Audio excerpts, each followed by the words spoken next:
Is this still working? Hello. Okay, I started the recording. Is it still working?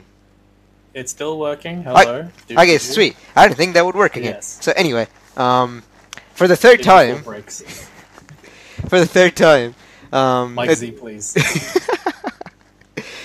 it's one in hopefully or maybe not a series of mini podcasts that I want to do with the Skullgirls community, just to kind of get like a bunch of thoughts out and different Yeah. things. So before we start talking to ClarenceMage, aka CM, aka arguably, AKA Tuny Mage. yeah, or aka like probably the best player in the region still. Depends, maybe, Yeah. I don't know. But in any case, like, do you want to do a bit of an introduction to you as far as the scene goes? Okay, well, as far as where I am right now, I am returning to playing Skullgirls because I am starting to play fighting games more casually now, because I'm starting to focus on doing more art shit. And so, because I'm just focusing on Skullgirls, it's basically the only fighting game I'm playing for fun. I'm kind of back into it. I haven't played Ranbats in like ages. I know, I meant I have more in not like really. if people like didn't know you at all and were like, oh, what's the Oh, Skullgirls Oceanic scene like? And like, could you explain it from that perspective? sure. Like, what's the oceanic scene like, and Oh no how, no, and like what's my. how did you start in the Oceanic scene? Like when did you start? Were there many tournaments you went to? So on and so forth, like stuff like Sure. that. Okay. Okay. So the way that I started getting into Skullgirls was I was around for like the launch of Vanilla, like offline, and I played a bit with Tomo and Age and that. Tomo But as I in didn't. Tomo 009 from the Skullheart. Yes. Age, I think, did he go by Age of Fools always, or like or at the start, or was he Yeah. always Age? He was always Age. Right. People thought that it was short for Adrian at some point, but yeah. Okay, so Um. Yeah. There was also Folks. So those were the offline Victoria people. I stopped playing shortly around Slightly Different Edition because I was like, fuck learning these long combos. Then when PC Edition came out, I was like, alright, let's play it. And so I sat on Ranked and I spammed invites to every single person with a green ping that I could fight. And invited everyone to the Skullgirls Oceanic fucking Steam group those are the that days. someone made. Those were the days. Um, and then it was my main grind. We started running Ranbats at some point, and they were streamed. Age was winning a lot of them. Smokey was winning a bunch of them. Tomo was winning a bunch of them, I Uh, think. yeah, Smokey as in Snowed Smokey. Did he go by any other name? I don't think he Nah, did. Yeah, he didn't. yeah. Um, and it took a while, but eventually I started going even with Age, and then started beating Age. And so I was like really proud of myself for that. And then I started getting like really super cancerously cocky and aggressive. Um, and I started shitposting way more on Skullheart, etc. I started winning Skullgirls offline tournaments. I won a medal for playing Skullgirls like a bunch of years Just give me a ago moment. in BAM when it was ran there. Um, Hello. hello. All right, he's doing some stuff. What else did I do? I've just been playing online because the game has rollback netcode, so it's playable online in Australia, and Australian internet's terrible. But it's so terrible right now that I can't even play online depending on whether RNGesus decides that my internet connection is good or not that day. Right. But that's neither here or there. Yeah. Sorry about the Um, earlier thing, by I the way, but yeah. That's fine. Okay. So The team that I was played in vanilla was Valentine Cerebella because I was like, hey, ninjas, and you can pick any assist in the game you want. Let's pick command grab assist because I'm a troll by right. nature. Yeah. Yeah. At some point, I switched to Team Duck because I was like, let's tier haul the fuck out of this game, and Big Band didn't exist yet, and so Team Duck was like pretty much the best team This in the is game at that SDE point. days, right? Because I think Big Bang came out Yeah, during MDE or after MDE, something like that. yeah, something like that. Right. It was kind of tossing up between either that team or a team like Misfortune Parasol Double being the best two teams. There was like some weird balance issues with like who can synergize the best with what assists, and it really narrowed down the synergy into like a core few duos that like worked well together. When Big Band released, it took a while to like actually establish like, oh, beat extend is really good. Dime was actually the first person to like hit me up with a like the secret tech of, hey, beat extend, it's fucked up, yo. Oh, did you talk So about he Dime was- yet, or like as part of your history? Oh, no, I didn't actually. I'll bring up Dime. He was one of the original people that was like playing since vanilla online, grinding it, Right. and he would just play lots of sets with like Tomo, Folks, and Age. And he also went to the first Evo that had Skullgirls, and he played Americans there. Right. Yeah, Dime is strange. He has a lot of old man logic, so it's like on the surface, he sounds like a fucking idiot. Yeah. But I found a way to actually dig through the riddles that he posts and extract like valuable knowledge from it. That's a good way to put it. Because there's a lot of fucking riddles, and Yeah. sometimes he does says shit that's straight up wrong, but that the gist of the type of the thing he's saying is actually applicable in a totally different way. Yeah. Sort of like Mike Z logic, except Mike Z is more correct about technically provable things because he's more about technically provable things. Because he made the game. And yeah. Yeah. But sometimes Mike Z logic is like, what? Yeah. How do you even? Yeah. It's funny. Yeah. So when Big Band dropped, that's when like Dime started becoming more of a threat because it was like, hey, beat extend plus Painwheel means Painwheel can use a fucking DP assist. And that's when I decided, oh, maybe I could pick up Painwheel as well. And where it's like, beat extend helps every single character in the game be viable, no matter who they are. So like Painwheel and Squiggly immediately rose in the tier list for me because I was like, they can use beat extend. They're not gimped. So during this time, you played Valentine Pinwheel Double? Or did you move on to during your that own time? team? During that time, I was still playing Valentine Philia Double. Right. I didn't play Painwheel until Big Band established himself as Beat Extend Lord. And Right. before I picked up Painwheel, I was playing Valentine Double Big Band. Oh, okay. And so that was quite a potent team. Yeah. Yeah. It's still quite a potent team. That shell is really strong. The X double big band shell. People think it's like Yes. it's kind of a pushover nowadays, but like that thing is strong, dude. That is strong. The capacity for safe DHC plus beat extend. What's wrong with that? Yeah, pretty much. Especially like now, Yeah. all the double garbage with the monster and whatnot. You can Yeah. really push that to be something else. Yep, she has damage. Yeah. So when you picked up when you were like, oh, beat extend is really good, so you switched to your quote unquote current team, which is Valentine Pinwheel Big Band. Is that Yes. right? Yes, that's correct. Right. So at what point did you because you're like known to be a pretty big proponent of beat extend. Yes. At what point did you go, oh, beat extend is alright, it makes a lot of characters really strong and, it makes everyone not suck, to this is the best system in the game and everyone should be picking it? Was that like a gradual thing? Did you always believe that? Like, at what point did it make you think that? So the two biggest things were obviously like, oh, it suddenly makes Painwheel and Squiggly much more viable. So that's already a big, huge flag.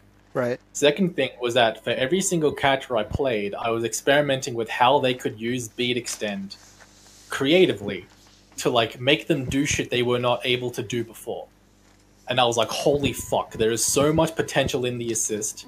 Like not only just from that, like increased creative pickups from combos perspective, like throw into beat extend for characters that have difficulty comboing off the ground throw. Right. Or shit like double jump back, heavy punch, call beat extend on confirm. Yeah. That's like, holy fuck. Or peacock, jump forward, medium punch, heavy punch, air to air, confirm, call beat extend. Yeah. Holy fuck. Why, like, holy fuck. That's all the only thing I can say to that. Right. Also, the fact that it reaches really, really, really high.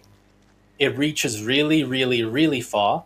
You can call it as a pressure filler so that you do your string, and either if they don't push block, beat extend will be invulnerable through, like, after their push block ends and frame trap whatever they do after, or they push block and you call beat extend to DP frame trap them after the push block ends, and then either way, if they get hit, it's the easiest conversion in the world. Right. And it's really far. So it's like, even if you get push blocked out and then call beat extend, if they don't immediately move from there, they get fucking snapped up by beat extend. Plus, it's on Big Band, which has a massive hitbox in the way that is really hard to deal with. Yeah. That's like a nice little perk, is that you call Big Band and it's like, oh, he fucks up, like his push box fucks shit up for you. Right. For the opponent. Yeah. So that's like not exactly the like a huge reason, but it's another little extra little bonus to picking beat extend. Right. Yeah, it was mostly the pressure filling. It was the vertical reach, making Valentine's life hard, making everyone's life hard, making Squiggly's life hard, making Beowulf jumping heavy punches life hard, making Peacock being near you's life even harder, because sometimes Peacock likes to jump around and do jumping heavy kick, or do some item jump forward garbage. Yeah. It just solves so many problems. It's just jump forward, block, call, beat, extend. Oh, they did a thing, they got snapped up, continue into set play. Right. And it's like, that solves so many problems. So many. And it's like endless in application in just, this team has a problem. Does beat extend solve it? Yes. And that was true for like the vast majority of problems that I kept consistently running up against. So beat extend is a bullshit filter. It's right. Like, it might not be the most, might not have the most overtly ridiculous effects like heavy lock and load or heavy brass. But those are effects that are way easier to deal with in neutral. And those are effects that don't really like decrease your opponent's success rate. But beat extend, because of its wide applicability across all situations, or like the vast majority of them, it greatly moves the percentages into your favor on a situational basis. Right, that makes sense. Was that, I mean, of course that was like not something you thought of automatically, but like, yeah. As far as the game kind of timeline goes, around what point were you like, okay, this is something that everybody should be having, as a definitive thing, like not as in, like how do I phrase this properly? I don't really think of a great way. But like, around what time were you like, okay, X Big Band is just, if you're thinking of a character, you should always put Big Band on your team. Like, if you're thinking of a character to put on your team, sort of a deal. Okay, I don't exactly remember. It may have been 2013 or 2014, something like that. And I don't exactly remember which edition that was.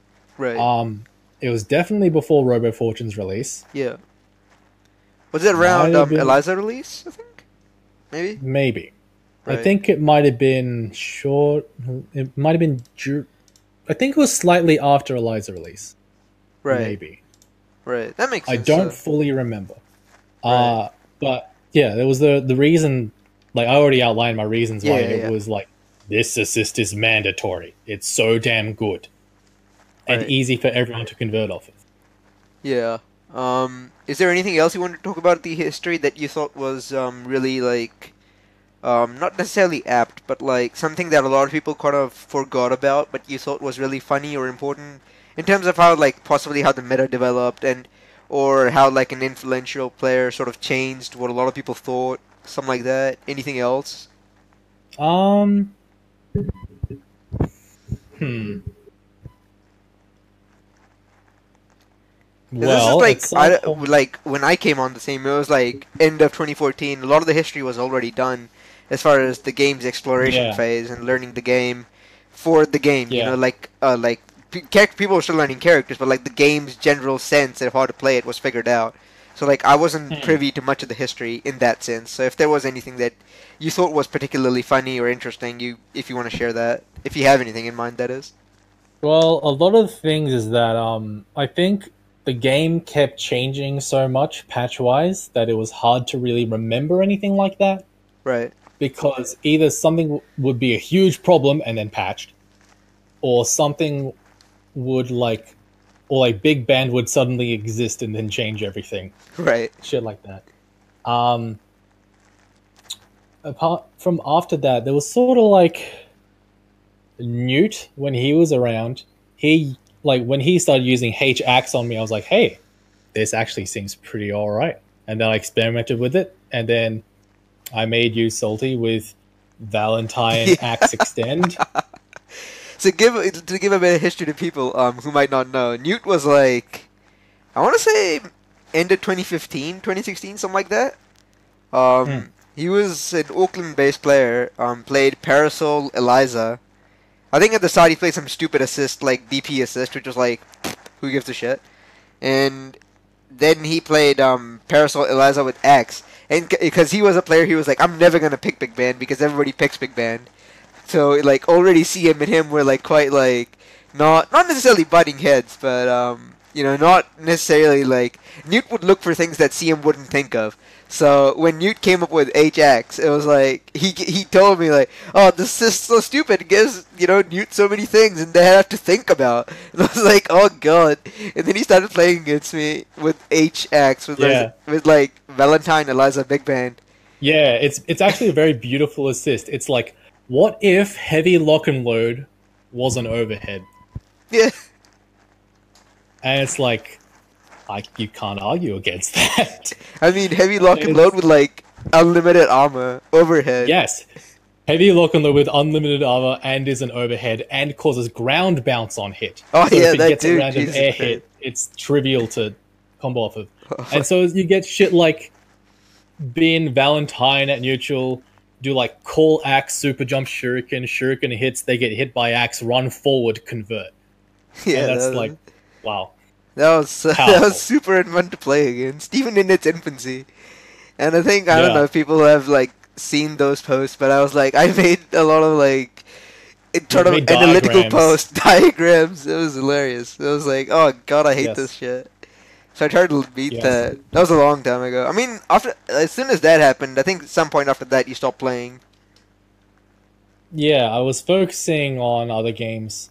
So I was really trying to be a serious competitive threat in other games, and I was like, Skullgirls doesn't have much like competitive presence offline in Australia, so I was like, fuck this game, I'm gonna play some other shit. And then I was too unbalanced in life to make that work, and so I'm looking to rebalance my life now and Right, make something work for me. right. Um, yeah, but I did grow a lot in my trying really hard to improve at something with like basically all of my life effort. Right. I mean, you mean that in terms of Guilty Gear or like Skullgirls or like just fighting games in general sort of a deal? Fighting games in general. Right. So that's pretty much all the history. I don't have anything else unless you have something else. But Yeah. if you don't have A anything, recent sorry, thing. what's up? Well, a recent thing in regards to meta is dash assist. Oh yeah, I was going to talk about that. But like, if you had anything in the history, like I mean, Newt Nah. would basically be history at this point because I don't think he's coming back, and that happened a while ago. So, but Yeah. like, if you don't have anything It'll always be else, nice to have Newt back. yeah, We always want more players. yeah. But Yeah. I kind of wanted to talk about the patch that happened. Yes. As in the 2016 patch that like had a lot of changes to a bunch of characters, and I mean I want to call the 2017 overall fix and the 2016 patch like as one thing because for better or for worse, Yeah. there if you combine those two, that's essentially another edition. Mhm. So I kind of want to talk about them both in the same kind of newness, as in like if we talk about, oh, Beowulf got changed in the patch, so like it's the two patches combined sort of a deal. But I just kind of wanted to get your thoughts on the game. First of all, if there anything that is like very encompassing that you think is really important, and then after that we'll kind of dive into specifics, if it happens that way. Okay. So the biggest thing. Oh yeah, sorry. So the biggest thing that was like all encompassing for the patch is the 240 undizzy change. Right. That pissed me off a lot. Pretty much because I had, like, after Mike Z said this patch is the last patch, I was like, all right, it's the last patch. I can dump all my energy into like optimizing the shit out of my post-hit set play. It's all done. I've got it. I can just apply it. Good. And then a new patch comes out. I'm like, Mike Z, you lying piece of shit. Fuck you. To kind of expand on that, basically the patch, if people like are unsure, because like I think there might be some people who are like, oh, this is Skullgirls Oceanic scene. I don't know what's up with that, you know, or like if they don't know anything about it and just end up listening to it anyhow. The patch was basically as soon as you hit 240 and dizzy, and then dizzy is kind of like stun, except the opposite. If you hit 240 and dizzy, your starter gets scaled really badly. And the meter build is really bad for you and really good for the opponent. So like it's really rough to kind of keep post max and dizzy set play going, or keep it going and like still get a lot of damage out of it and try to kill people like quickly. So essentially, like if you got a hit and then you knocked somebody down at full and dizzy, you couldn't do much out of the hits that followed. Yeah. So all right. Yeah. Sorry. Go ahead. So I'm gonna say that. So after I say fuck you, Mike Z, I'm also going to say I'm only saying that specifically because he said that the patch that I was optimizing on was going to be the last patch. Right. So that betrayed my expectations. I think for what Mike Z wants out of the game, the 240 undizzy patch accomplishes it in a certain way. Because... it requires you to understand more about your characters and to use more of the game mechanics. And it's like, if a patch does that, you can't really say that it was a bad patch. Yeah. Because it forces you to, like, it forces you to think more about what you're doing as opposed to, I got a hit, I'm going to do this full-ass combo, and then I'm going to do this thing that I've, like, written down since forever ago, and then I do the thing over and over. Yeah, because what I did before this patch was just, alright, if I get a low damage combo starter, I do an early reset. If that works, I do the full undizzy combo. Then I do max undizzy combos until they die. And then I just keep doing it. And then once they come in with max undizzy, I just keep them at max undizzy. And just keep going. So it's like, I didn't have to use the blue ground bounce. I didn't have to, like, do an early reset. Early unscaled reset. Like, you get a hit, it's like full unscaled, like a regular hit as opposed to like a throw or assist hit. Yeah. Yeah. So it was like, cool. I got the set play. And now it's like, I've been playing a little Solo Bella, specifically because I want to be playing a grappler for funsies, because I was originally a grappler player in fighting games, and so I'm having a lot of fun with that sort of mentality again, but also because I'm exploring what the 240 undizzy change means for like the set play meta. Right. And I'm starting to understand it a bit more, and it does feel good to like have that sort of new type of optimization done, but that's only because it's like, okay, now I have to learn all this new shit, and now I'm starting to actually learn all this new shit, and I'm playing this solo character just for funsies and actually getting around to learning that new shit. Right. So what do you think of it? Like, I mean, as outside of it forces you to like use more resets and use more mechanics, what do you think of it? Like, of course, I don't want like I don't like it or I like it sort of a deal. But like, what do you think it kind of gets out of the game? Like, what do you think? Like, are there particular characters do you think get more out of it than others, or in a different way? Or, and like you said, it fixes the thing he wanted to fix in a particular way. What other thing you think would have been better in to deal with other specific situations that the patch doesn't really address, or like kind of changes it in a way that you don't like? I feel like that's kind of a loaded question, but yeah. It is a bit of a loaded question. Yeah, so I'm gonna write the thing down so I can kind of break it down. Well, I'll try answer it anyway. Because there are a bunch of overarching meta effects that I could immediately see from that change, which is Peacock would be better, and I already think she's number one in the game, like before that Undizzy change happened. And so after that, she's like undisputably number one in the game, because Peacock could already just do a full combo, end it full screen, go back to zoning. And it's like this change, if you are doing that style of Peacock, and she's a zoner, she likes being, like, far away to some degree. It's like, just end your combo max on Dizzy, and then keep being Peacock, and then it's just better, because all the other characters can't afford to do that. Yeah. It's, like, a direct advantage to Peacock that when I thought it's an advantage that she didn't need when she was already the best. Now she's even better. Right. So, it means that it's harder to make a comeback. You have to, like, when you're a single character coming up, like, in 3v3, if you're a single character coming up against 3, it's like, it makes running a train on your opponent after getting one touch way harder, because previously, of course, I relied on do big combo, do max on dizzy combos, blah blah, and you'd have a bunch of meter stored up to kill, like meter dump it to somebody or something like exactly. that. Yeah. So you'd be able to like do a couple max on dizzy combos, conservatively meter dump, so you can meter dump across all the characters. Right. Now, I would have to review what the hell I should do in regards to coming back as 1v3 with the new Undizzy changes and what new combos I would need. But it also seems to heavily favor characters who can do multiple supers by themselves in the same combo for a substantial increase in damage. Do you have any like examples? Oh yeah, you were doing about Cerebella. Yeah, like Cerebella. Like her double dynamo combos like are easily very worth it to do. And I have not done like a proper analysis of multi super combos across the cast, so I can't make any definitive statements. I know that Cerebella would benefit a lot, Big Band benefits a lot. Who else?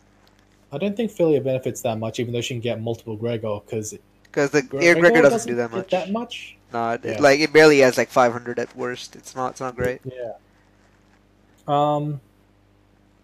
Who else? Parasol, maybe, but Double definitely benefits from it with Monster. Right.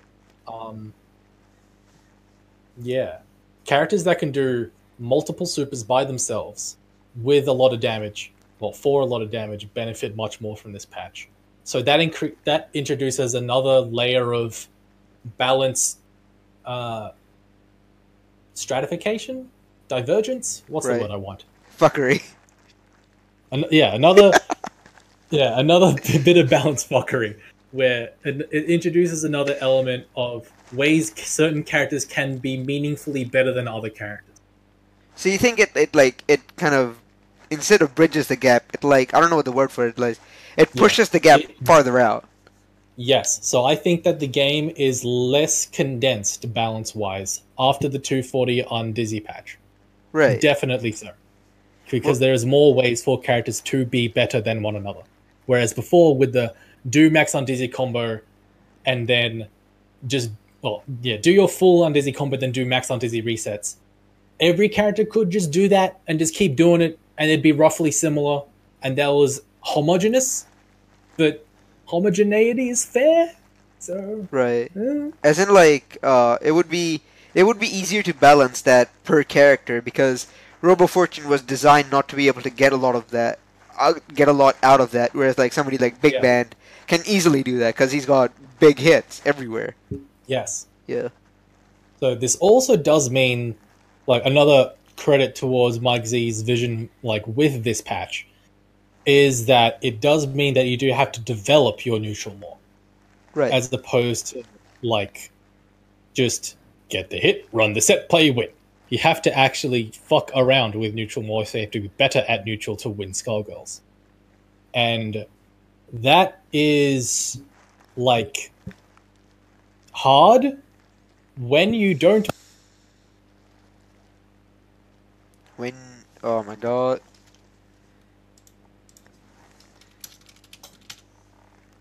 Oh no!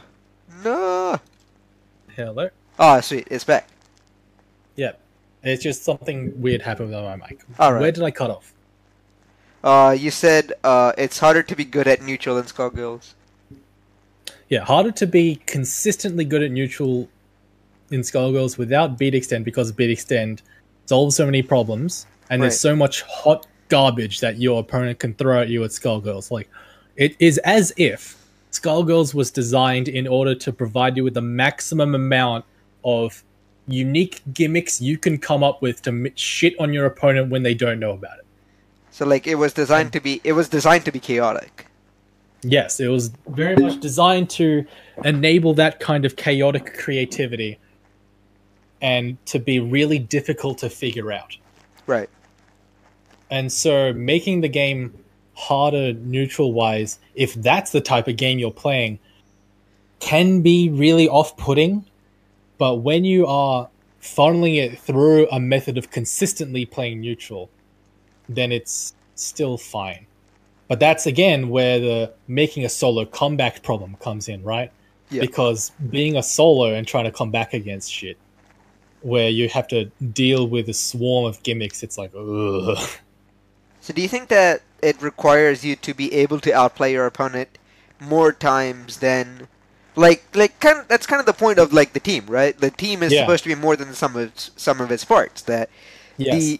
Having two characters is not just having two characters. It's like 2.5 in terms of how much utility it would provide. And so losing the characters, you not exponentially, but like you lose more than you think you would lose. So it makes it accentuates the amount of the amount of outplaying you have to do.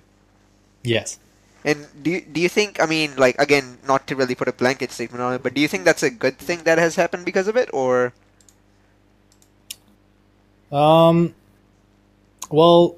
because that is simultaneously true along with the increased,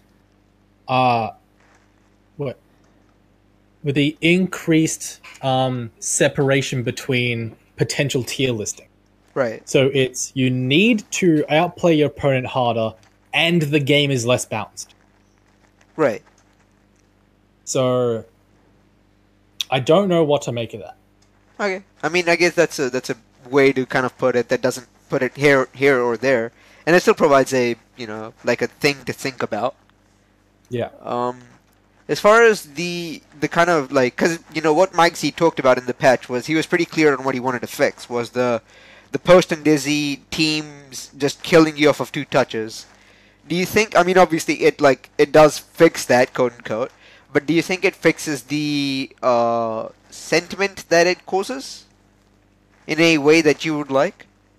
Like if you get hit by somebody in if you got hit by like Bayo Brass, for example, because that's one of the videos that came out. You would do 2 combos and you'd kill them. And then you would have Big Ben over there, and then Big Ben would do an incoming to 2 mix-ups and you'd kill them. And then the third character comes in and they do 2 mix-ups and you kill them because he has some meters stored up or whatever. Do you think that was a thing that needed to be fixed? No. Right. I did not think that was something that needed to be fixed. The tech existed, but the thing is, the way I see it, I am up against a Beowulf player with brass. That's a Beowulf player without beat extend. I'd be like, cool, if I get touched by him, I deserve to get completely fucking mangled. Because, 1, he has to get a touch with me that didn't involve using an assist to touch me. 2, it needed to be an unscaled starter so that he could actually fuck me over. So it's not like a random air throw or anything like that. Yeah. Right. 3, he needs to guess correctly on the resets and not get fucking reversal supered. And you can combo off of most of your reversal supers in this game. And if not, you might have 2 meters and a DHC to let you continue comboing. So like, oh, there you go. And you lose. And 4, like, if you just outplay him in the beginning, you just fucking snap. And then you solve the team, like, that way. It's like, he bypassed, like, in order to fix this quote-unquote problem, he changed the game when there was already ample ways to solve the game within the game's mechanics. Right, but it was like more of a, it was less of a, it was more of an outplaying than it actually like seemed to be at the first glance. Is that kind of like the thing you were talking about? Could you rephrase that? As in, like, you had to be able to outplay the opponent to deal with the team instead of the game kind of solving the team for you, sort of a deal. Yeah, exactly. Right. Like, you have to jump through so many hoops in order to actually get that to start. Like, okay, but the general gist of it was also that, alright, it's Barrier Brass, but it could also be, like, Valentine with Axe. It could also be someone with Heavy Lock and Load, maybe. So you could actually play a team that would do that, and you'd be like Val, Axe, Beat Extend, and you'd be able to do like 2 reset kills constantly for Blender. But even then, that's like snap their shit or nuke their assist when they call it badly. It's like there's solutions there.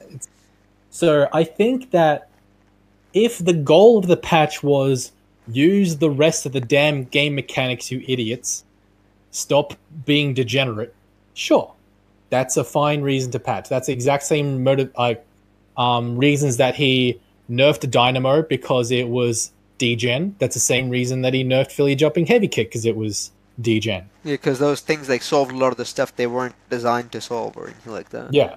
Right. It was like it made other moves in their arsenal redundant. And so, in regards to the 240 Undizzy patch, making lots of universal game mechanics redundant, I think that was a good thing to solve. But the original problem was not a problem that needed to be solved because it was not really that bad. Right. And do you think there's things that the patch, like, not necessarily set out to fix that it didn't, but do you think there were problems with the game that kind of like related to what the patch was about that the patch just didn't fix? It's kind of like a weird way to phrase that, but what I'm trying to ask is, do you think that the patch tried to fix something that it didn't fix? If the express goal of the patch was to fix the max Undizzy 2 reset kills, then it definitely fixed more than that. Yeah, but it caused a couple other problems.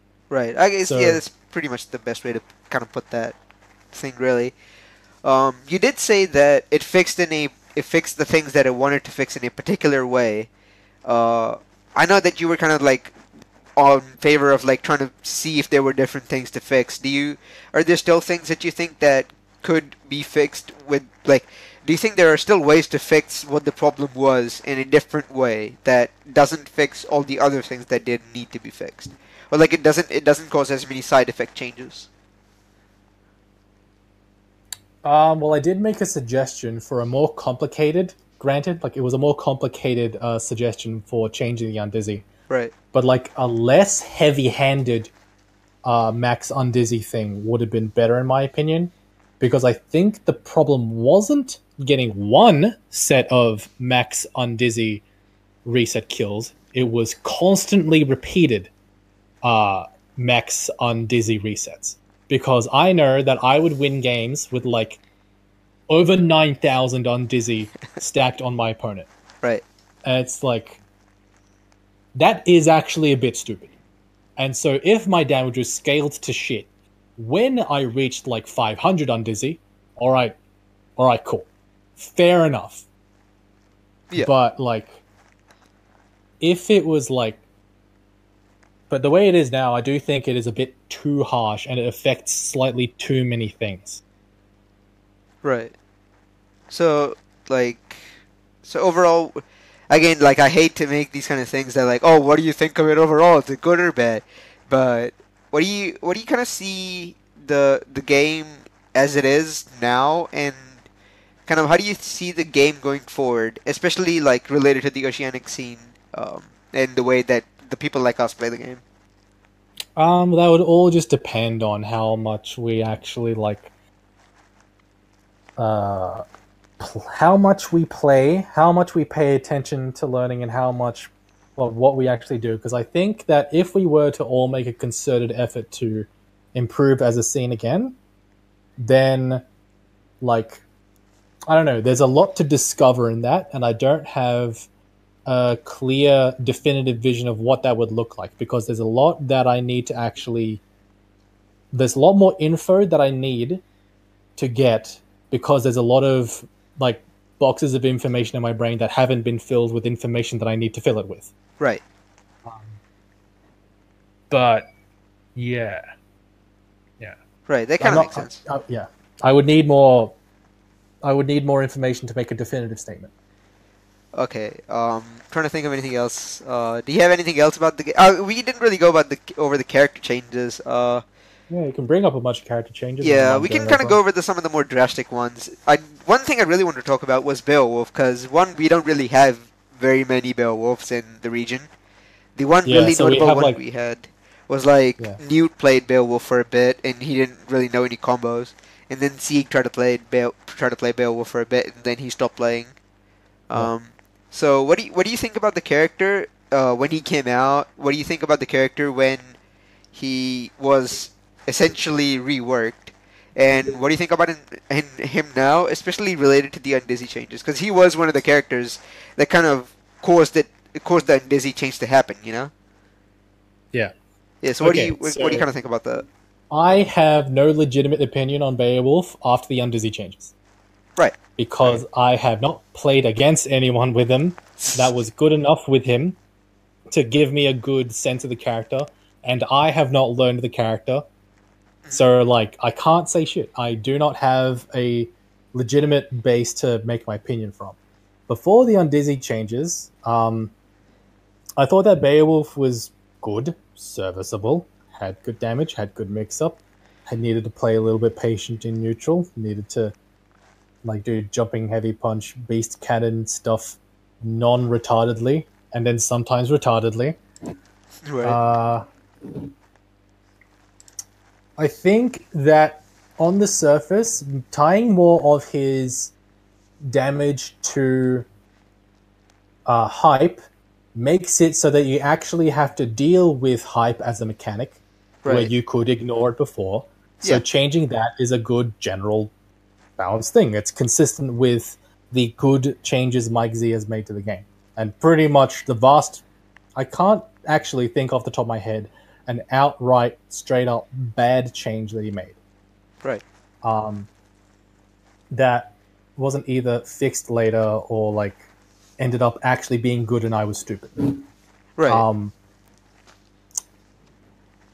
In regards to the actual implementation of the hype for combos, I think Tomo had a few complaints in that it didn't make his combo game that much more actually interesting. It just required you to jump through a couple of hoops to get his proper combos going with respectable damage.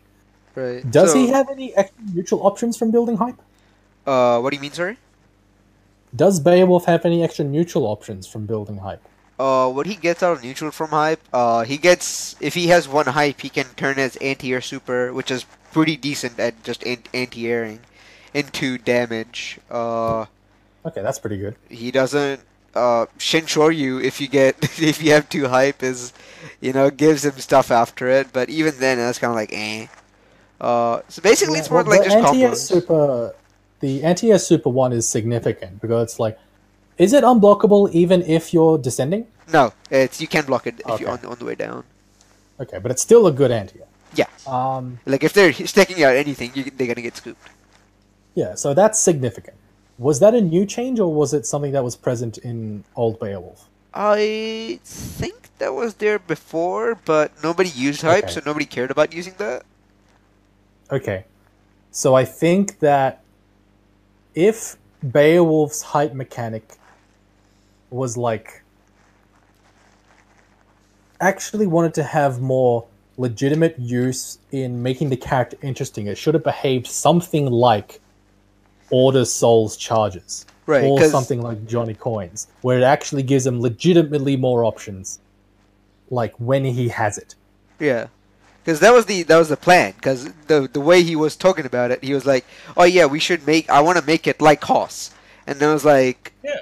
"Okay, But then, it doesn't do like anything like Hoss. It just does it like the combos like Hoss. But even then, like,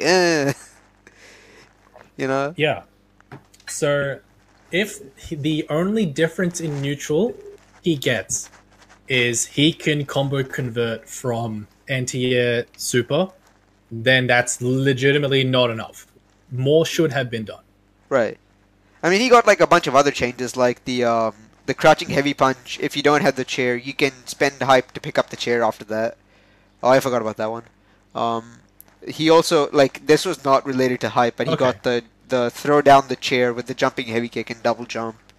He got that Oh as a yeah. movement option, but that was not related to hype, so Okay. not as part of the When you rework. said crouching heavy punch into chair pickup, is that like he can only pick up the chair if he has hype Yes, and he you, spends it? you spend hype to pick up the chair, yeah.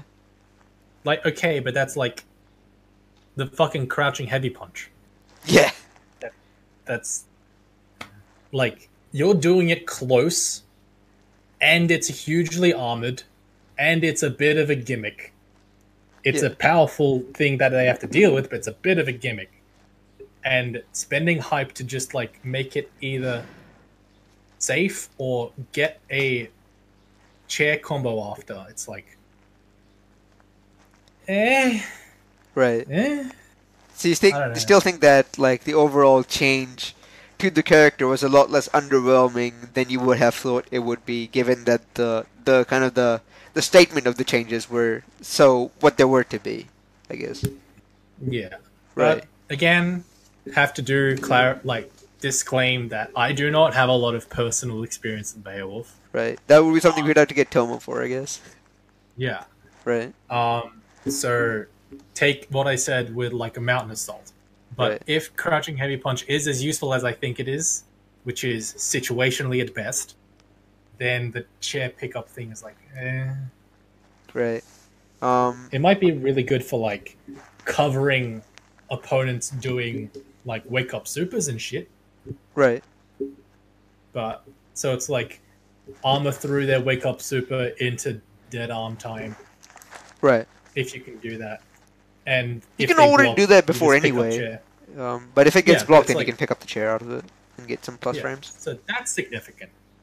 Um, but that requires a specific setup, bloody bloody blah, Yeah, yeah, and is not neutral. yeah, yeah. Um, I kind of want to talk about Robo Fortune, but kind of don't want to, because I think we like kind of went back and forth on that already on Discord. Yeah, well, you Uh, have to remind me what her changes were, right, because I'm really hazy because I have not played against or as Robo Fortune in a long time. right. So first of all, her damage got decreased significantly. Standing fierce, it got you could pull it in. Standing like a lot of the mediums lost a lot of frame advantage. You can do double beam in the air. What else changed? Mhm. A lot of the head stuff just became a lot faster in general. Like the head crouching heavy kick became a lot faster, like 5 frames faster. A lot of the head moves just activate a lot quickly. The mine activates fairly quickly. The missiles as an assist change. I think we played when the assist change came out, and it was like this is legitimately broken. That was fun. Um, what else changed? So I mean, you don't need to call missile once before you need to call it again. The magnet super it causes no like untakeable knockdown. Um, beam doesn't build as much meter for the opponent, I think, but does less damage. Level 3, the activation was fully invincible, and the explosion wasn't you just die because everybody can PBGC. now you can't PvDC it. Death mode got improved quite a lot because like the beams knock down, they give a sliding knockdown.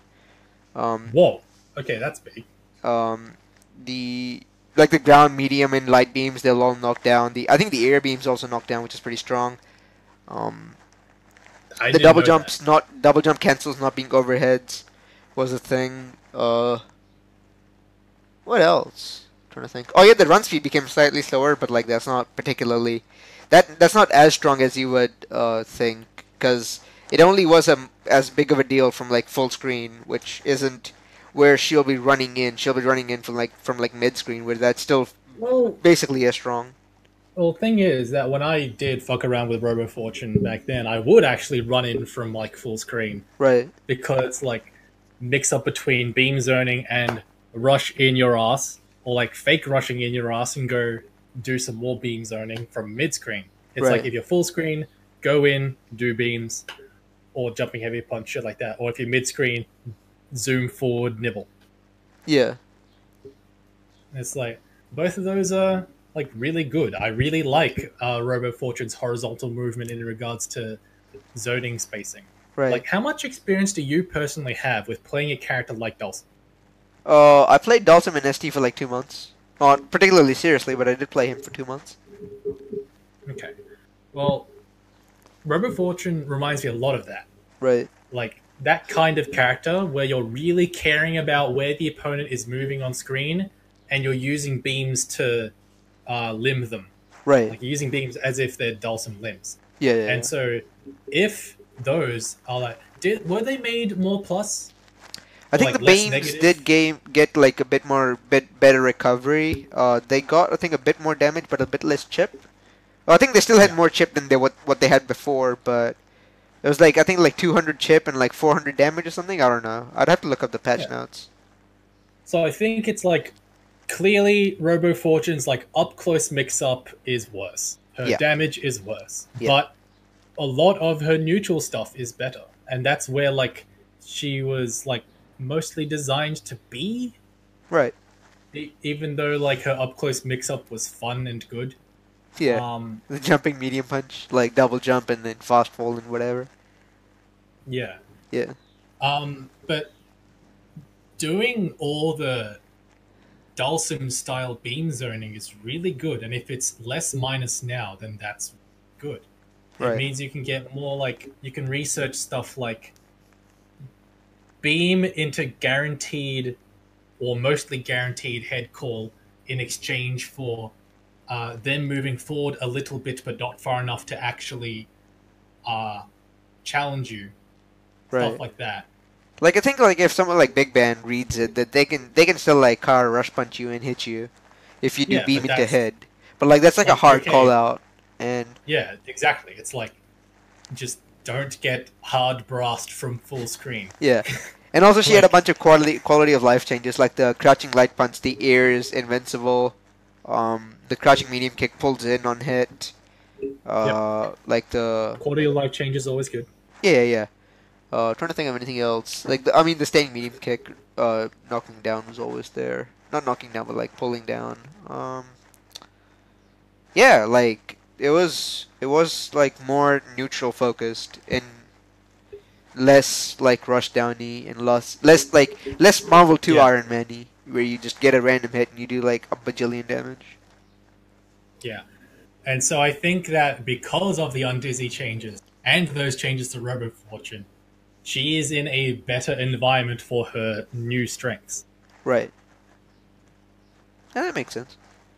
Trying to think of any other like reworks. I mean, Fukua, like nobody has any Fukua knowledge over here, so.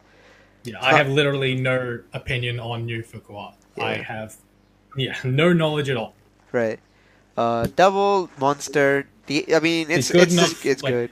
Hold on. Sorry? Did Sonic Fox win that major with solo Philia or Fukua? I want to say he didn't play solo Fukua like the entire tournament, but like when WinZero played solo Philia, he played solo Fukua against that. Well, I think his actual main team is Philia Fukua double, but like when he was like, oh, there's a solo, I'll play solo against them. It was like kind of like that. Yeah. which is So it's not like- particularly like how you want to evaluate the game as a whole, I guess. Well, it's like, but still, us and Sonic Fox won that tournament, right? So Yeah, it's yeah. like, Solo Fukuwa won a tournament. Whoa. You can't say she's garbage. Yeah. And if she is garbage, it means that everyone's shit. Right. So, Yeah. like, That makes sense. yeah. Nothing much to about Fukua. A lot of other characters didn't really get changed that much. All the big bang changes were just this character's stupid and does a bunch of damage, and let's make him not do that much damage, which is fine. I like damage though. You're right. Any other changes? Philia Hairball. Do you have anything to say about that? The airball, air dash stuff. I mean, you haven't played against much of that, really. I played against a little bit of it. Played against Age doing it. And it's like, who said the lie that airball to jab was interruptible? It is not a block string. Not a block string. Oh, the stand jab is a block string, I think. I thought like people would do the crouch jab, and the crouch jab would not be a block string. But apparently, the stand light punch is a block string if you do it perfectly. That's what I was told. Yeah. So I was like, oh yeah, that's how that works. Because people say it, and people won't lie on the internet. Yeah. I get this. Not okay, but even if it's not a block string, it's still like something that you have to super, Yeah. and which Philia could like colon caret close bracket you into like just doing her own DP instead, like to beat your super Right. instead of like, there's still like an actual guess there, and it's not a just guaranteed super Philia at this point every time. Right. I would still have to think about more of that, because depending on how early or late you push block, there's some stuff that you can probably get that is quote-unquote guaranteed, but like she might be able to medium updo through it because bajillions of invincibility frames. And So who knows, maybe she could also get some shit like low airball, air dash cancel light punch, and it's a safe jump or some shit. I think that works against Peacock stuff, because M-bang, you can't M-bang through that. Because if you do like airball, bang is super slow. So. yeah, because the crouch jab will recover in time, and you'll just block the airball. There's some stuff with that. Other than that, can't really think of very many character changes that were like outstandingly big. Beowulf and Robo were like the biggest ones. Eliza just got a bunch of damage reduced, which is fine. Do you have anything else in mind regarding the character changes with the patch? Nope. Right, so that pretty much concludes that section. So, wait, did she get?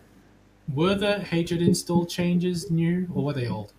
the armor Where changes. she gets, the changes, different grabs. I think that was relatively. I think that was part of the 2016 patch, so it's not technically that old or that new. yeah, the ones that got rid of the jumping H butyl loops. Oh yeah. That's all like relatively old. I think that happened like when the 2016 changes were happening, and they were like, oh, let's make all the other viewers like useful, and so they did that where the light one gets like staggered, some gets wall bounce, but you only get it once, some gets sliding, something like that. I think that makes her hatred install combos cooler. Her armor buff, I honestly think was not needed. Right. Her armor was already really good, and the fact that people didn't think it was really good, I think was a giant mistake. But Right. whatever. As a paintball player, I'll take this unnecessary buff. Yeah, because it was like most of the lights got like armor like a frame earlier or something, I think. I was like, but I already used them. It was like, oh, Scrabble situation. Charge, crouch, light punch, win. Yeah. Cool.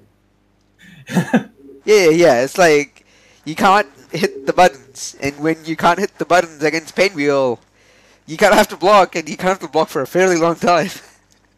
Yeah. Yeah. And you can't, like, fuzzy jump versus Painwheel consistently because just fucking fly cancel air throw. Yeah. Or even like Fuzzy just blocking, like trying to like Fuzzy guard. It's like she can just delay the flight normal, and it's like, well, that happened to me. Yeah. And people still can't block the catching heavy punch and heavy kicks, dude. I mean, Yep.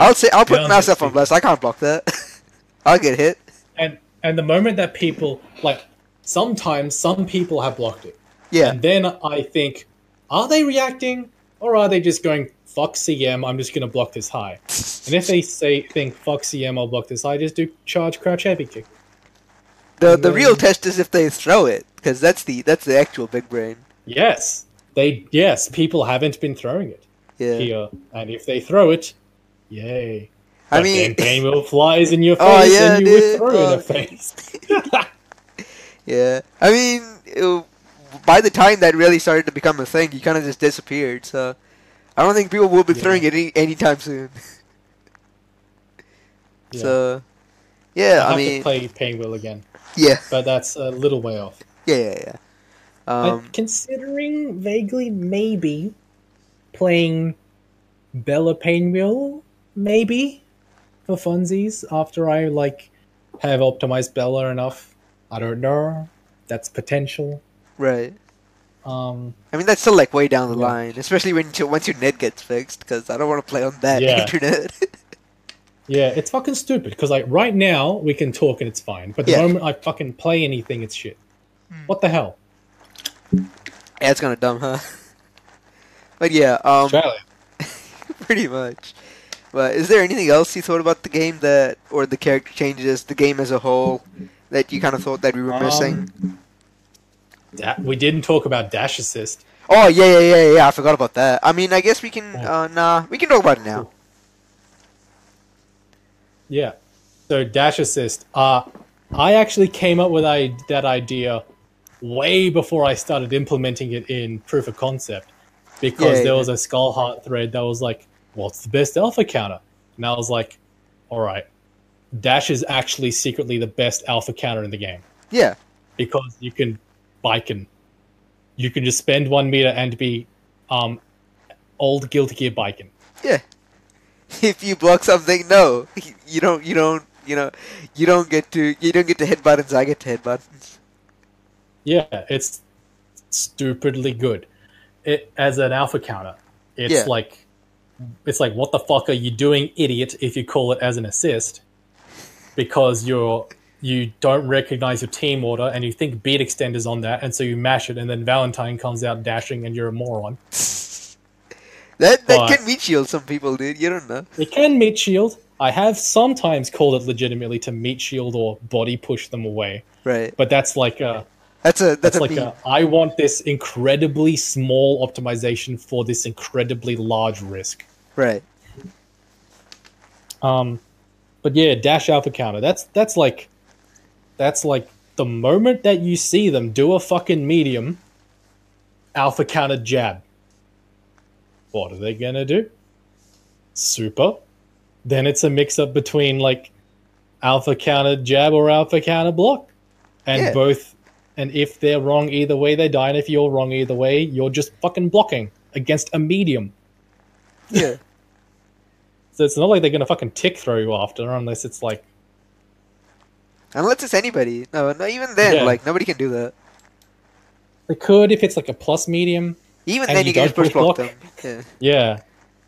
So there's still there's a lot of counterplay that you get out of that, while sacrificing an assist. So I think we talked about it before, but it basically. Actually, that's more like, sorry. You wouldn't have to push block actually against the medium because you're alpha countering on the medium, so they would have to cancel into a heavy or a special to make you block that. Right. So if they do the heavy, then definitely you can just push block and you'd be totally safe. Yeah. No or real you could mix just up call to deal beat with. extend and block. I mean, even then, you can't really force the hand of the person who's doing the dash alpha counter. That's like the most oceanic thing that I can think of. Fucking dash alpha counter call beat extend. Hell. Also, dash alpha counter against burst baits. Oh yeah. Suddenly your burst baits don't fucking matter. A lot of the burst rates just end up because everything, because even if they do the thing where they don't get hit by the burst, it's still like, oh, I exist now, and you're stuck doing your whatever. And you can option select throw tech with the fucking alpha counter input as well, so... Oh, yeah.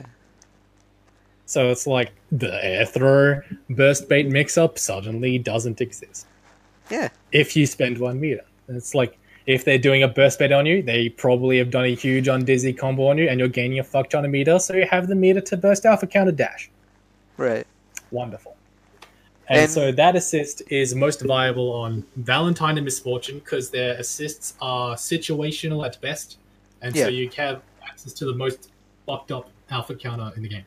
Yeah, because it's like especially for Fortune, like you can't really put much of anything on Fortune that you would put the character in the back for that assist for. Yeah.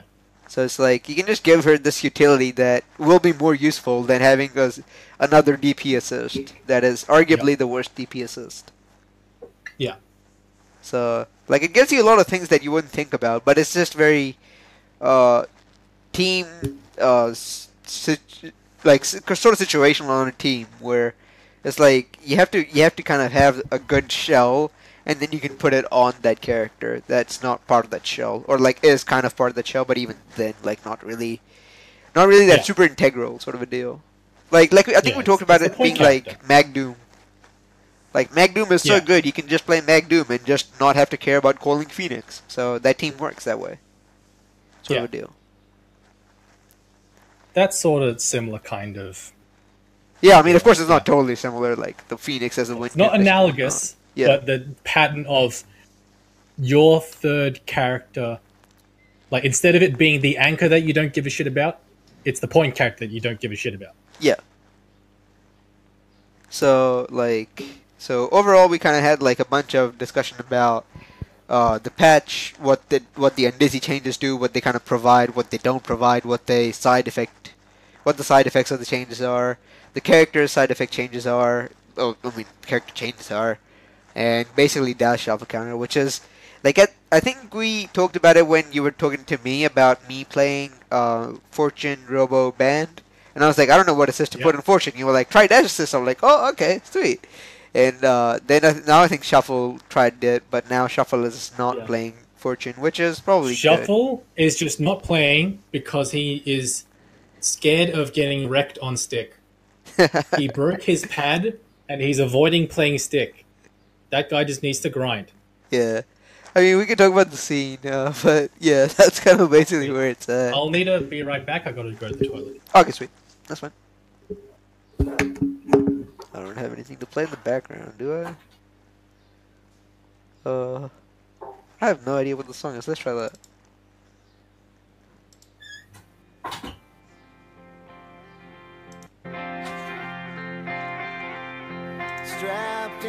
Oh god, no, not this. This is terrible. Trying to see anything. I don't think I have anything good to play. But yeah, I think at this point the only thing that's really left is to talk about the scene in general, where it came from and how you see going it forward. But yeah, that's pretty much it. Not really much else, which is good. An hour through that. I think we got a lot of talk about it. Talk about different things. That was good.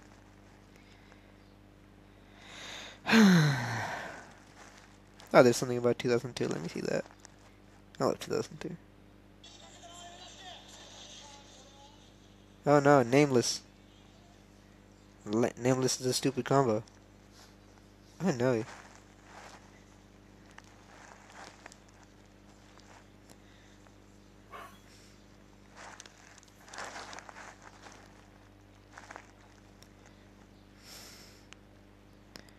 Ours is basically just Nameless is a stupid combo. That's cool.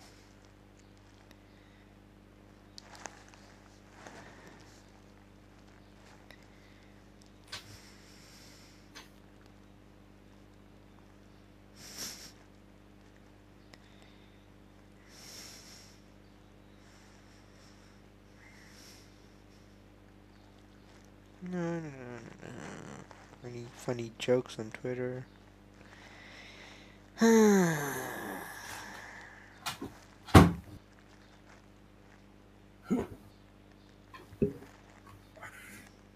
Hello.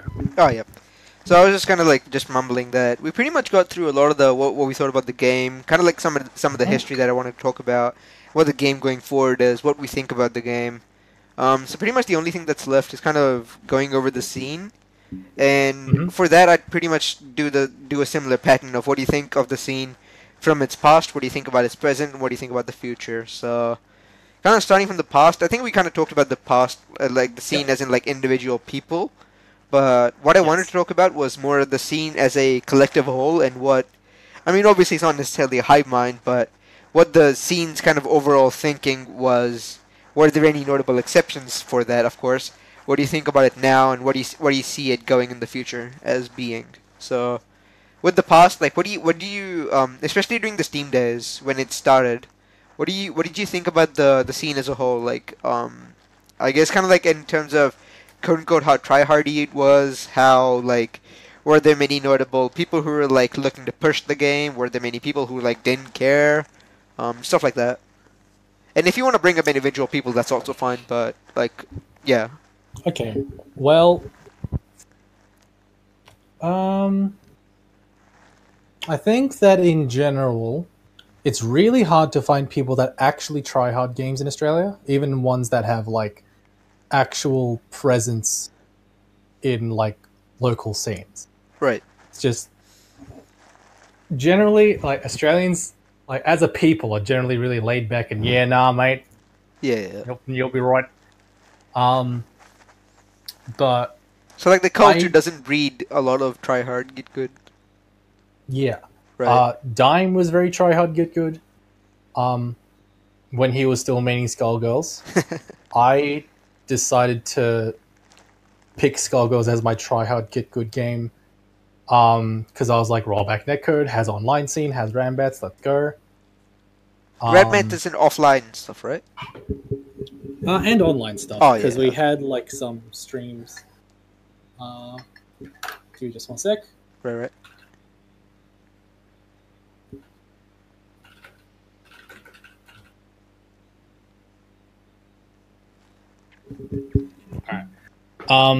So in general, it was not too try hardy, but people still played. People still played a lot. It was much more casuals oriented. Tomo was like a very big lab fiend for the game, so he was pushing the teams that he thought was good. He would always play the DLC characters because he cannot help but play the new characters in every single game. Right. He had very strong set play and damage. That made me wary of ever getting touched. Dime was strange because he would have problems that I wouldn't, and I would have problems that he wouldn't. You'd have to explain that.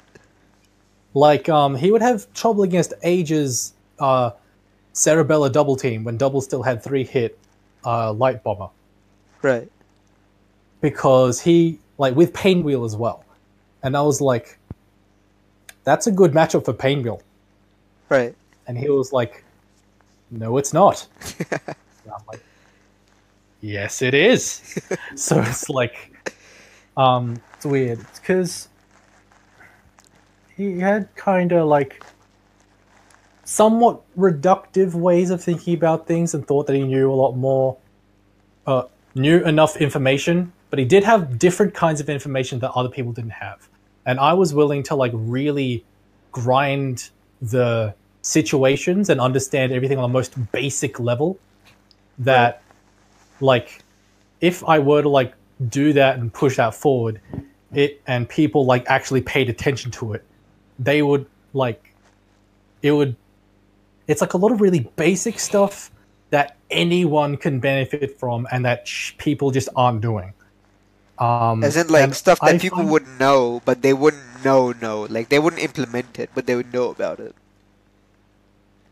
yeah, it's like it's stuff that once it's implemented, it's obvious how easy to use and strong it is. Right. But stuff like that isn't done. Like push block safe kick confirms, I don't really see many people do that.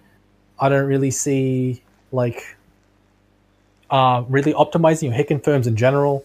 I don't really see optimizing setups for multiple.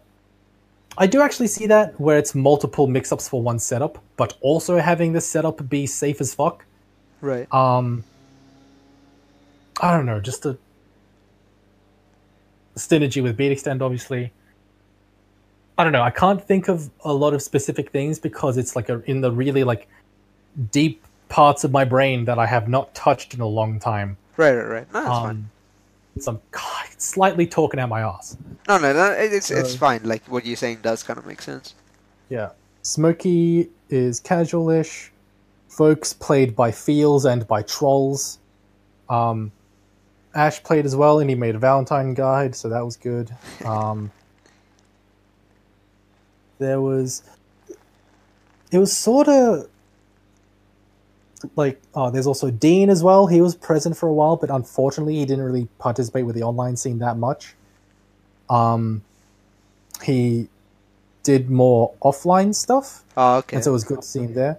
There was some like offline meetups even during the PC days when like there were better, more accessible venues in Melbourne at the time, and more offline Skullgirls players were willing to just play offline Skullgirls. Right. Because, like, in your area was, like, you, Tomo, Dean, Smokey, I think, was in the area as well. Yeah. Was Age in the same state? Yeah. Oh, okay. So, like, Age also showed up, I guess. And I think Dime, probably, like, I don't know where Dime is from. Is like Perth or something? Dime's in Perth. Yeah. So it was like so, like 5 people like playing Skullgirls and like I guess like Couch Warriors sort of a deal. Yeah. Right. So I think that Tomo was a lab monster and he innovated a lot of early stuff, a lot of combos.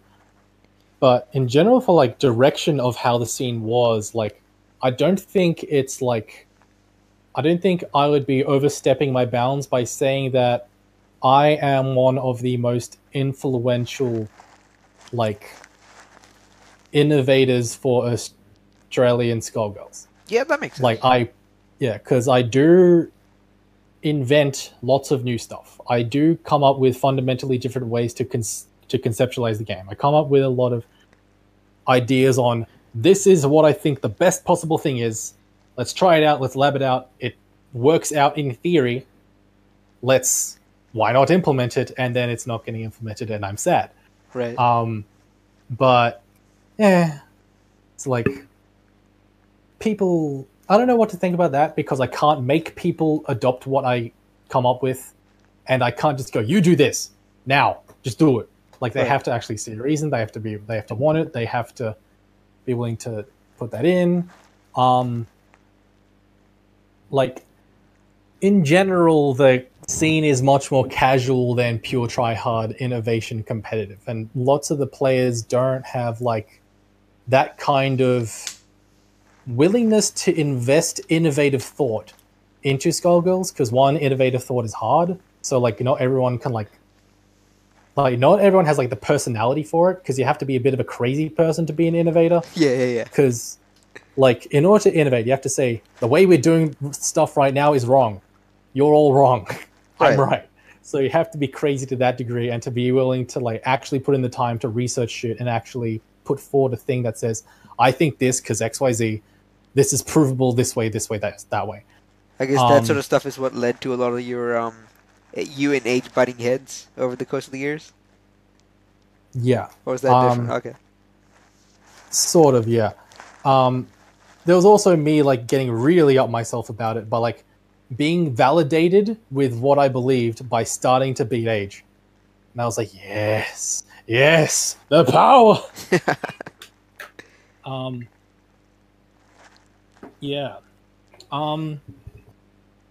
So yeah, I think that in regards to the scene as a whole, even past and present, it's not like people did generally pick up Big Band because it was like from my abuse of the assist. They go, oh, this is obviously really strong. I have to be playing this. Yes, and so like basically everyone picks Big Band assist now. Yeah. Like there are a lot of like people that don't do it. And so most people are abusing it, and so most of our strategy, well, most of the competent strategy is like built around bait the assist, punish it, take advantage of the lockout time, don't get hit by it like an idiot, and stuff like that. And so we're getting a lot more general experience against Beat Extend like that. Right. So that has shaped the general playstyle and what is considered more or less viable. And I think it's the more correct attitude about what's more or less viable. I guess, yeah, because you have to look at it in relation to the people you're playing regularly. Yeah.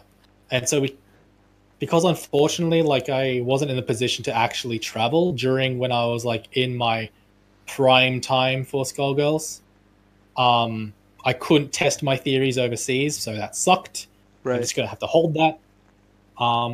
Is there any chance of that happening anytime soon, or just no? Not soon. Maybe in a couple years. Right. I mean, like, quote unquote, hoping if the game still is alive at that time, whatever. But the game has been pretty resilient over the course of the years, so Yeah.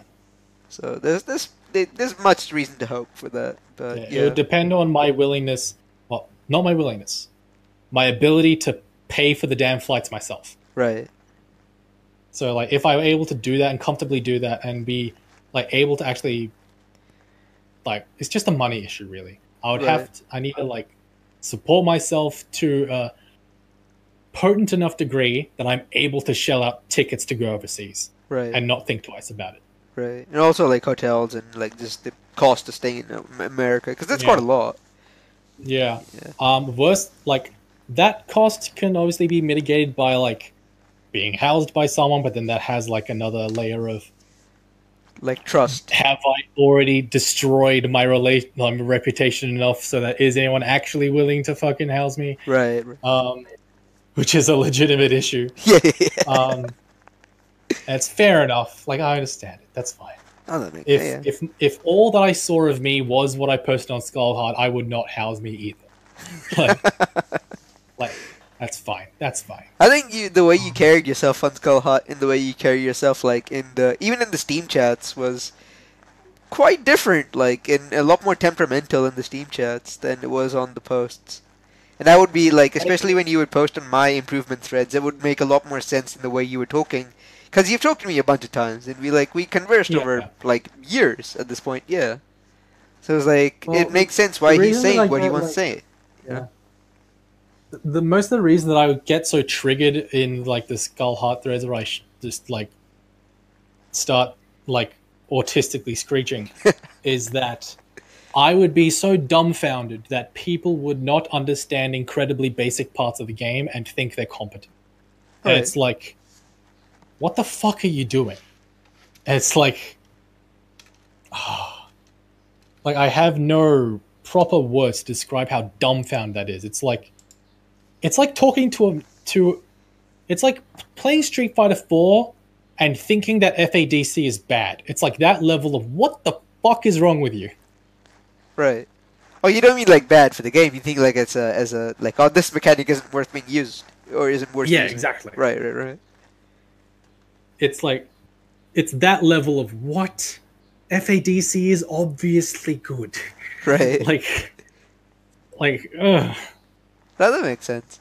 That was kind of most of the past. What do you think about I mean, I guess you kind of talk about the scene in the present, but, like, do you have any particular people that you have in mind as the forerunners of the scene going forward? Well, I guess, like, that kind of, like, encompasses the past, like, the present as well as the future now. Yeah. Okay, so present to future. It would depend. I'd have to, like, play some more sets against everyone to get another general feel of how everything goes. It depends on who's willing to put in more time in playing. Like, you could be another prominent forerunner if you were to decide to play the game more. Right.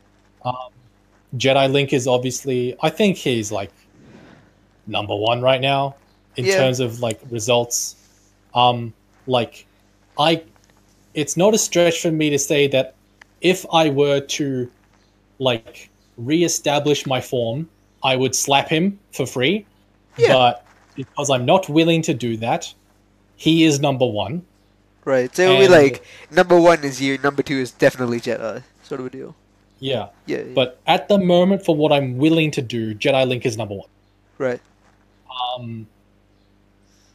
And that's not taking, like, anything away from Jedi Link. Oh no, It's no, like no! it's Like it just totally, it shows the work he put in. Cause like people don't know, like Jedi started playing like at the start of the year, basically. yeah, and the fact that he like started getting good enough to like consistently beat everyone else, I'm like, yeah, Like your scrubs getting wrecked. he Good job, dump Jedi Link. like he basically like I dumpstered Age in the red bets that we had before, and like he dumpstered me back, and like Jedi dumpstered me, and I was like I was not even playing that terribly, and I have some excuses that I can make, but like even then he's like at this point he's strategically better than me, so like I can't even make any Yes, excuses. So for sure. right, And it's interesting because Jedi Link is playing fucking Squig Band, and yeah, he's smashing everyone. And it's like that is one of the characters that I mentioned before that gets significantly raised by Beat Extend existing. yeah, yeah, And it's like, ain't that some shit? yeah. Because like Like, when he started playing, he was playing Parasol Squiggly, and I was like, "What the hell is this? I'm gonna slap the shit out of this guy." And then he played Big Man, and I was like, "I have to start thinking so much more right now." Oh my god. yeah, it's good. Beat Extend being this good is good for the game because it requires you to brain, and it requires your opponent to not on you, Right. and it requires you to not on them. Because this is Like, like it's a bit more nuanced. It doesn't. It isn't like I don't know, like calling some stupid throw assist from mid screen and then them just getting like what the hell, like 15 times in a row, yes, whatever. yeah, like it actually does require a lot more patience. Like it weeds out people who do not play patiently and who it take incorrect times to aggress much more. Right. It also just blows up gimmicks. Yeah. Let's see what else. I guess like other people like Age. I guess I mean Age is still playing. In case people didn't know. I guess like Yeah, kind of the Age is way still you were playing. phrasing it, it was like, oh, Age is he was the past, but like he's still playing now. He came back like a while ago. Yeah, he came back recently. He's been playing again. He's still got fundamentally the same play style. Yeah. So it's like, it's like, how do I put it? Like he's always got really interesting and strong set play ideas. Yeah. It's like if you get hit by Age, it's like you just got hit. And like that's it. Yeah. You can lose that Jedi Link character. doesn't have a problem with getting hit by Age, which is interesting to me. Yeah. So it makes me think, well, it directly makes me think that I'm missing something very crucial Right. about reading what Age's set play habits are. Because I likely just got into my own head with thinking that Age's set play is super ascended and really good. Right. Because while the set play itself is really good, maybe his decision-making process is exploitable by Jedi, Right. and therefore I should be able to, if I learn how Jedi's doing it, do it myself as well. Right. Yeah. If Age were to like solve some fundamental issues he has with like valuation in neutral and reading opponents Right. and relying less on explicit hard reads and more about Like softer reads. Yeah, softer reads, more option coverage, more if more like reactively doing things in neutral Yeah. in a more nuanced way, picking more nuanced places to be, picking more nuanced options, stuff like that. Right. There's a lot more he can do to improve, because at the moment it's like his skill set is limited in neutral, calls you out with a hard read or a reversal, set plays you to death. Yeah. And that is not a conceptually difficult thing to deal with. Yeah, it's also very And- like it's kind of like the way I kind of think about playing Age whenever I play him is like you have to play against an AI. Like if you can read the AI, then you're just gonna beat him, and if you don't read the AI, he's just gonna beat you. Like there's no in between. There's no like nuanced like decision making that changes over time. Kind of like that. Like he either dumpsters you or you dumpster him. Like that's it. There's no Pretty in much. between. And like one thing that made me want to like stop playing my main team was actually getting dumpstered by Age, because I dropped my combo once and then get set played to death, and I'm like, fuck being rusty at this game. Yeah. Yeah. I guess there's the other place like Mao. Shuffle, I guess you kind of talked about already. He's just being a bit of a bitch, really. Yes. Or That he's is been the stuck best with way to work, like describe either it. or, like, but even still. Yeah, well, he's unemployed currently, so he was stuck with work, but he's stuck with looking for work. Yeah. But he is mostly just being a bitch. Right. Um, let's see. So we talked Genelink, we talked Shuffle, we talked Age. Who else? Mal. Mal. Mal suffers. He's like Age if he was slightly better at neutral and slightly worse at set play. Yeah. Cause like There's when I talk to Taylor or Mal, like, cause we live in the same country, we yeah. travel to a lot of the same events. It was very much Oh, yeah. like he would have this idea that he could think of in between sets, and he'd be like, okay, I should be using this. And if I couldn't crack it in the set that we played, he'd dumpster me. But if I figured it out, it was very hard for him to make the reads to beat what I was doing in between set. Yeah. Which is kind of like a thing that he has, that a problem that he has in general from playing him in different Yeah. games. So Okay. Then that would be solved if Mal was more cognizant of immediately changing what his next action is going to be within a set. yeah, It's about being very mentally present in each moment, and when something happens in a situation, you make the mental note, I will do something different the next time this situation comes up. right, And then just programming that in. yeah, And that's like an important skill to have because that means you can adapt during like a set or during a game, and it makes you far more difficult to play against. right. Yeah. I don't have any other people that are like that.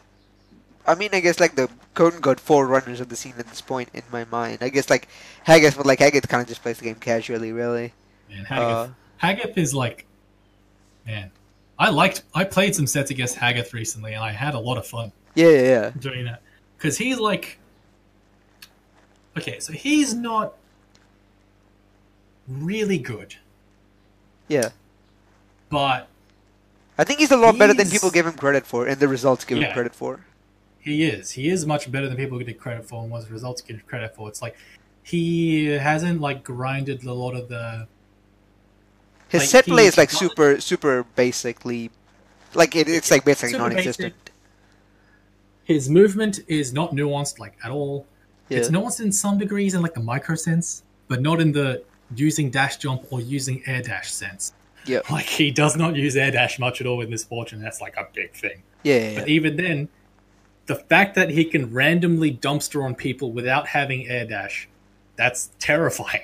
Yeah, like Um, he was like, me and him went 2-1, and I was like, wait, what is happening to me? Because he kept like his headless is probably better than Shuffle. Yeah. Like it's Yes. it's scary. People don't give him credit for that. It's like nuts. Like come on, dog. Yeah, I had to deal with like his headless, like with Bella against Misfortune. He was playing the matchup well. Like he was playing the matchup how I thought the matchup was supposed to be played, like on a macro sense. Right. I started beating him on like a micro sense because I was like starting to adapt to each like situation that eventually changed the whole strategy of it. Right. But for the base level of the strategy he was applying was correct. Yeah. Um, He also like has like very terrible like defense. When he kind of gets hit, he just kind of gets dumpstered. But like I think Yeah. that's just more being like it's weird to say unfamiliar, but not being is like kinda- as practiced at dealing with the nuances of the game. yeah, like he still, like it shows that he has a lot of old fighting game muscle memory. Yeah. Like Yeah. he'll do delay jab as like his defense option, Yeah. and that's not the default defense option in Skullgirls. Yeah. But then it'll be like I'm spamming like jump medium punch on him to, or like jump heavy kick on him in order to destroy his jabs, and then he'll fucking dash under me to get out of the corner, Yeah. and I'm like, Nobody else does that. it's like that. Fuck. It's like he's stuck in the limiters of not learning the game, where if he learned it, he'd be so much better. Like, he just needs to learn, like, 2 combos and, like, 2 setups, and he'd be beating people that 2-0 him, like, now. Like, it's Yeah. nuts. Yes. Yeah. Yeah. Okay, who else? Nobody else, really. I mean, Smokey, I don't think Smokey counts There's a anymore. bunch of the newbies. There's a bunch yeah. of newbies that are playing consistently. Apparently, Laughing Bomb is like being a solo big band, or is like a band He plays band squiggly, I think. band squig. Point big band always scares me, and he has like I think Yeah. come over here assist. So I'm not a fan of that, but I kind of see what he's doing, and I think it's like it makes sense what he's doing. He just needs to play the game more and he's understand coming the it from a point band valuation. Yeah. So I can understand get over here from a point band valuation. So that makes sense. Laughing Bomb, like I dumpstered on him with my Cerebella, but it's like at some point when he gets more experience, when he like learns how to fight game, and like he just needs time is all really. Yeah, I think you can say that for. I mean, as a general thing, you can say that for any new player really. Yeah, That's some people have like more promise than others. Yeah, but everyone can improve. It just depends on getting rid of mental blocks like fuck this game, or getting rid of being curious about what you could be doing better, and actually managing to change, like being able to learn things and change what you're doing. Right. Because there's like Laughing Bomb, there's Wait What, there's Makinami. Makinami is super motivated. Like he played like a several hour long set against Laughing Bomb in order to get 5 games off him. And I'm like, I have nothing but admiration for that level of like drive. Yeah. But he also like sucks real bad. Yeah. So it's like he has the drive, but he needs the specific like techniques to guide getting good. Yeah. Yeah. So once like my internet stops fucking cucking me out of actually doing shit day to day, then I may spend some more general time like that. Who else? There's Daniku, I guess. He doesn't really talk that much though, so it's kind of hard to gauge what he's thinking. Yeah, I don't think I played him before, so I have no opinion. I played his solo Fukua, and I was like, it made some sense what he was doing, but like his neutral was like it was coming together. But after that, I was like, I just get a hit and I just kill you. And like it's just like learning the general game. I feel like some of these players, like I feel like they have experience of fighting games as a whole, but it's kind of hard to tell. Yeah. And there's Caduceon with the solo Peacock. A lot of these people are solo, which makes me mad because it makes them so much easier to beat. Look, if they're new, they're going to be easy to beat no matter what. No, right? I mean, like I think that like Caduceon plays solo Peacock, and it's like at some point it just becomes like a matchup issue where you're just playing solo. I'm gonna run at you. You don't really have much to deal with it that isn't necessarily like non-committal like a Beatixen call into back off would be. And then I just get in, and then I just kill you because you don't know all the mix-ups that I do. So it's like that's true. And it's like, but there's still a lot that anyone can do as solo. Yeah. To like, not only stop getting dumpstered, but also dumpster on other people. Oh yeah. Like there's stuff that a lot of people can do. Yeah. That's one of the things I'm interested in doing with like Solo Bella. Right. It's like I'm starting to see a lot more things that I didn't have to see when playing my main team. Right. See Mao, A Shuffle, Hagath, Yama. But there's the what do you call it, the list that I made that all the people. I guess you could count with that. So I don't know. What do you think about you? I just think that I like with me regards to Skullgirls, I just have to play the game a lot more to kind of get back into the shape of it. Like I don't play the game as much for like improving as I used to. Like, cause we used to play the game a lot. You imparted a lot of knowledge onto me, and that was really useful for like getting better at games as a whole. But nowadays, I just kind of like I just have some like inner problems that I need to fix to be able to get back to that. Yep, makes sense. But after that, I think I can like beat Jedi. Like I can beat Jedi and a lot of those people and become #1. But it just depends on if I like have the drive for it. Which is like basically everybody's kind of problem is that. Not necessarily problem, but like everybody, the thing that they need to get better is that they need to have the drive for it. It might be possible that you might not need to have a lot of drive to like actually get around to beating Jedi Link. Yeah, just like cleaning up a lot of the strategy stuff as well. Yeah, cleaning the strategy stuff and like, because it's a very immediate what you're doing in the present moment skill. Like Yeah. that's the biggest thing that dumps us on Jedi. Like, if you're present in the moment and you know what he's going to do, then you can read his strategy much easier. Yeah. And it's like you'll have to think a couple steps ahead, but it's shit like I blocked squiggly, jumping, light punch, light kick, dive. That means he is going to stand, jab, forward, heavy punch. Yeah. And so that shit like that is like, okay, now I Gregor and then win. Yeah. Like I do that a lot of that sort of stuff with Big Ben, where I'll like chicken block against him, and he'll always end up with a DP, and it's like a really easy parry, and I can use that hit confirm into uppercut and whatnot. Like I do some stuff like that. It's just being a bit more clean with it, and not just trying to be like, oh, I just played this game for funsies and memes, and actually try to put a bit more effort towards that. And Yeah, just 'cause you like, can, like, sorry? I think it's just if you're in the moment deciding to take the game as seriously as you can while you're playing, and then drop that when the game ends, should be fine. Right. Yeah, that makes sense. I think that, yeah, I think that might be. I think that's what I'm trying more nowadays. Right. Is like being like building up that sort of emotion of I want to do my best right now, as opposed to I want to do my best Always. in regards to the game outside of the game. Right. Oh, yeah. That makes sense. Yeah, because I think that sort of much higher perspective can, if not constructed well enough, cripple your ability to actually improve in game because you're too busy thinking outside the game. Right. As in, like, oh, I should be focusing on this thing I need to improve, and that thing I need to improve, and that thing I need to improve. Yeah, and you're not paying attention to the things that is happening on screen that you might actually need to. Right. I guess I don't really have much to talk about the present and the scene. Do you have... I guess we kind of brushed over that a bit, but...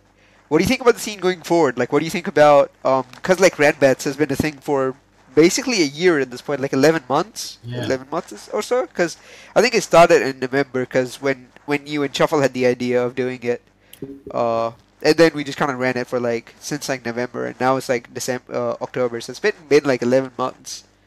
What do you think that has led from that? Because you were a part of it for, like, a fairly big chunk.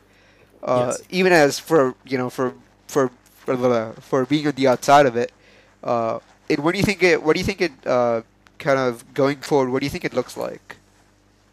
I think it looks like keeping going, and it's like being an institution that moves forward into the future and is kept up, and that like is something that this game has that other games do not have in Australia. Weekly tournaments on Friday, online, facilitated by Rollback Netcode. That isn't botched implementation like Street Fighter V. And it's like, one, it's Rollback Netcode, so if your internet like isn't inconsistent, it's good. Right. Two, it's not delay netcode, so even if your internet is consistent but you're getting 5 fucking frames delay, like in delay that's unplayable, in rollback it's fine. Yeah. Because it's not delay, it just rolls back. And in general, like being a it just seems good. It just seems like it should keep going, and it'll keep going as long as people are there to maintain it, and people are there and willing to maintain it, and be a community to be there for people to play in and improve with and shitpost with. Right, because, like, really, for as far as the scene goes, I mean, we didn't really talk about Fruit, but, I mean, I don't think there's much to talk about Fruit, He's because not he coming hasn't... back. Yeah, he's not. But, like, he was part of it for the start, but, like, I think there's only him that really we lost, but outside of that, the scene has only grown. Like, we got Jedi, we got H to come back. Like, we did lose a bunch of people, but we also gained a bunch. So, Who did, I mean, like, starting from when the Ranbats began, like, overall, it's been a net positive. okay. Yeah, okay, that's true then. If we're going just from when Ranbats began, yes, the scene has only been growing. Yeah. And I think that, like, a lot of the effort that people like Shuffle did is really not talked about enough in terms of that. Because it's a lot of effort running it every week, especially like when I streamed it, I was okay, and when I stopped playing and like stopped when I didn't have my laptop and Fruit had to stream it, it was some effort that Fruit put in. Like, but even then, it's like a non-responsibility. It's really good that like people are around to like carry that weight and actually do it for the good of the community. It's admirable. And even when like Fruit went away and I couldn't stream it, Shuffle took it upon himself to stream it, which is pretty big effort. Like people make it as a meme, but like streaming is a blow up. Like it's a lot of effort that you wouldn't think it is. Like he runs the stream. Every time the stream like finishes, he puts it on YouTube and then goes through the whole 3-hour shebang to put the timestamps on. Like there's a lot of effort. Yeah. That nobody pays him to do, you know? Yeah, he does it because of like the responsibility he feels to the community and how like we're calling him a bitch, but he's our lovable daddy bitch. Yeah, pretty much. But like as long as the rand bets keep going, as long as people are there to play, scene really like it just keeps growing. I think that it's upon the newer players to really force a lot of the reevaluation from a lot of the older players that like, okay, you're not good, okay? Sure. Just shut up. You know? Like when I was playing, when like Jedi just came on, I was like, you know what? I think I've reached what I could. I don't really care too much anymore. I'm gonna quit. And then Jedi comes along, and I'm like, okay, I'll play in the Ranbets. And then he slaps the crap out of him. I'm like, oh, what? And I'm like, okay, I guess I really am not good. It's always good when you get new blood that comes in and does that. Yeah. It's always the new blood that does that as well. To like that makes you go, oh, it's that revitalization in a community because of new people coming in with new perspectives. Yeah. It's always good. Yeah, like Jedi was basically like Jedi did that, Newt did that. Like people don't give Newt enough credit for that. He was basically the one that really started that, I guess. Like in terms of the new player that comes in is immediately really, really good. Like I'm not immediately, but like comes in, gets really good really, really quickly, and then kind of like just pushes the scene towards improvement. Yeah. And like before Jedi, I didn't really give two shits about Squiggly, and I was like, okay, I think the character's kind of garbage. I don't really care too much what the character does. And then Jedi comes along, and I'm like, really glad when I'm like starting to lose a lot to Squiggly. It's like, real character. And I'm like, what the fuck? She hit me with that, and then she hit me with that. What? And I can't hit the character. What? She venoms the crap out of me. Profiles what? Yeah. And because like she can bar it with so much crap. Oh, her crouching light kick goes under Cerebella's crouching medium punch. That goes under my my overhead stuff too. It's pretty dumb. Yeah. And now he's recently started to use uppercut into into SBO, and it's like, yeah. It's like how do you bait that? You have to call an assist to bait it, and then he can do a bunch of other crap that he can just do, because he has me calling a assist on his wake up every time, and I'm like, sure. It's cool. Yeah. I really like that. This is a problem we have to start solving. Yeah. And I think that stuff like that is only going to help the scene. Yeah. Can we wrap up? Yeah, I don't have anything else really much to talk about. Like, I just pretty much hit all the points and pretty much all the detail. We didn't really have to rush anything. That was good. Do you have anything, like any closing thoughts about the scene, about the podcast, like anything that you want to talk about? Not really. Just, if you could, like, if you, like, can be bothered, you can go through and, like, edit it, like, cut out dead air, cut out repetition, stuff like that, and then when you upload it, it'll just be a cleaner listening experience. Right. Like maybe I could do it, but I have like a bunch of stuff. Oh no, I'm not gonna force anybody else to do it. I think the rawness really like portrays the oceanic sense of it, so I'm gonna keep it that way, or at least that's gonna be my excuse. Okay. Well, it's an alright excuse, I guess.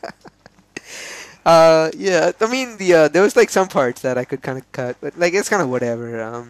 I wasn't like really hoping for it to be more of a as like professional sort of a thing, but like that definitely does. If you want people to listen to it, you want to make it a good listening. Oh yeah, definitely. But was there anything else that you kind of like wished that we talked about as far as the game and the scene, anything like that? No, and if there was, we can talk about that next time if it happens. Sweet. I honestly feel like doing this as part of a series, but like with other people, or maybe bring on the same guests because we really don't have that many people playing. But maybe next time I get Interview Tomo. other I don't know. people, by all means. Yeah, that's a good idea. He would have a lot more idea of what happened in the early Skullgirls. Oh yeah, So that's definitely. yeah.